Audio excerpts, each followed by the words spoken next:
RPM planning is a way to maximize the results of your life and maximize your sense of fulfillment and joy. It's both. In order to do that, we got to change what we focus on from the question of what do I have to do to what's my outcome? What do I want? What's most important to me? What's the result I'm committed to getting?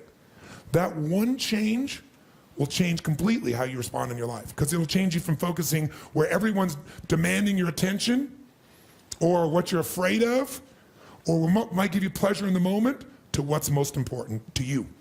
And those, by the way, are the three things that get our focus. If we don't discipline ourselves, what gets our focus? Something we're afraid of, something will give us pain. What's the second thing that gets our focus if we don't pay attention? Something will give us pleasure. It's like, you know what, I'm so stressed out. Oh, that chocolate's looking good. Oh, that, I'm gonna go over to have my little coffee, my smocha mocha doka cream, this thing and that thing, and I'm gonna escape for a few moments. Because the focus is how to feel good. How to not feel bad, how to feel good. What's the third thing gets your focus? Other people's demands. It's not necessarily there are more demands, it's just that we're accessible to more demands. And if you don't know what you want, and you don't know why it's a must for you to achieve it, and you don't have a plan, I can promise you something. You're gonna fit in everybody else's plan. And you're gonna wonder why you're stressed.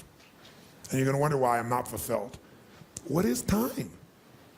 How do you know when it's a long time, or how do you know when it's a short time? It's not because it's 10 minutes or 10 hours. How many have been in 10 hours and time flew because you loved what you're doing, didn't have any sense of time whatsoever? How many have had that experience? Say aye. How many have had 10 minutes feel like 10 years you want to kill somebody to get out of the situation? So what is time? Time is emotion. Got to remember that time is emotion. What you're really managing is emotion. Another word for that would be meaning or fulfillment. Focus is power, but you got to take it. Take it back. Take back that power. And you got to know when you do have that focus, how to chunk it, how to group it so you're not overwhelmed. Let me show you how to make it simpler. When mass information's coming at you, you get overwhelmed. Most of us are great deletion creatures. We delete most of life. Right now, there are millions of things around you could be focusing on, thinking about, giving meanings to, making decisions about what to do. Millions. And when you think about what it's gonna take to do something, usually it takes a lot and you're not gonna wanna do it. So I'll do it when? Later. As my Australian friends would say, later. Right? And of course, the problem with doing it tomorrow is when you get to tomorrow, tomorrow is today, and tomorrow never comes.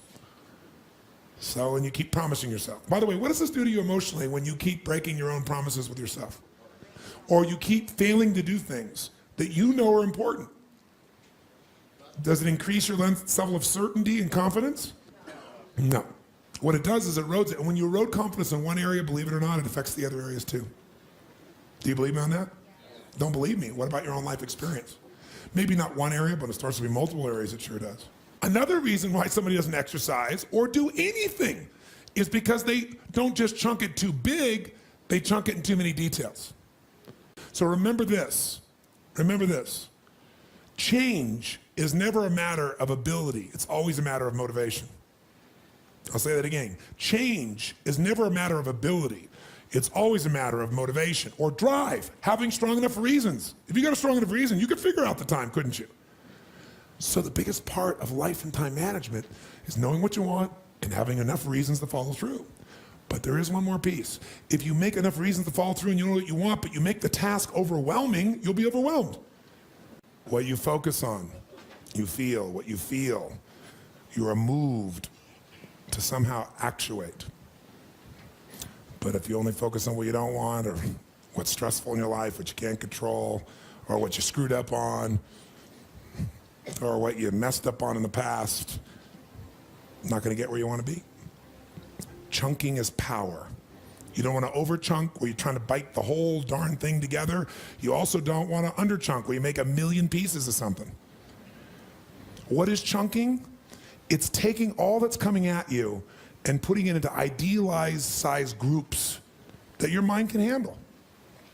See, science has proven the human brain, consciously we can only handle what they call 7 plus or minus 2 chunks of information. It's a term that they describe in science, that human beings can only handle 7 plus or minus 2 chunks of information at one time.